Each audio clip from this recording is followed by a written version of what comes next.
નમસ્કાર, આપ જોઈ રહ્યા છો spark today news. Rander police દ્વારા મુસ્લિમ આગેવાનો સાથે બકરા ઈદની તહેવારને લઈને શાંતિ સમિતિની બેઠક યોજવામાં આવી હતી, જેમાં મુસ્લિમ આગેવાનો સાથે મિટિંગ કરીને કહેવામાં આવ્યું કે કોઈપણ જાતનો અનિચ્છનીય બનાવ ન બને અને તેનો ખ્યાલ રાખવામાં આવે. મિટિંગમાં sector 2 commissioner, DCP, ACP, PI કક્ષાના અધિકારીઓ ઉપસ્થિત રહ્યા હતા. મુસ્લિમ આગેવાનો દ્વારા વર્ષોથી આ તહેવાર રાંદેરમાં યોજવામાં આવે છે. કોમી એકતા સાથે મનાવવામાં આવતો આ તહેવાર આજ સુધી કોઈ અનિચ્છનીય બનાવ બન્યો નથી અને રાંદેર પોલીસનો વર્ષોથી સાથ સહકાર રહ્યો છે અને રાંદેર પોલીસનો સહકાર હંમેશા રહેશે તેમ જણાવવામાં આવ્યું હતું.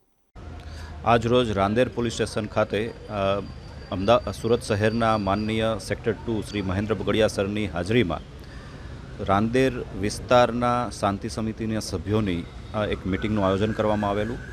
આગામી તારીખ 28/5/2026ના રોજ બકરા ઈદ તહેવાર શાંતિમય અને કોમી એખલાસપૂર્ય વાતાવરણમાં ઉજવાઈ શકે તે માટે આ મિટિંગનું આયોજન કરવામાં આવેલું.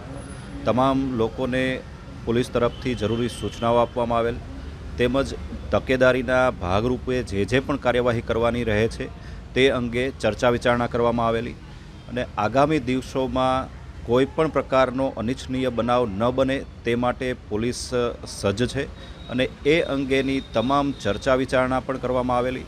આગામી દિવસોમાં કોઈ પણ પ્રકારના ઘટના અથવા તો અનિચ્છનીય બનાવ ન બને તે માટે નાગરિકોને જરૂરી સાવચેતીના પગલાં રૂપે કરવાની કામગીરી અને રાખવાની થતી તૈયારીઓના ભાગરૂપે તમામ સૂચનાઓ આપવામાં આવેલી.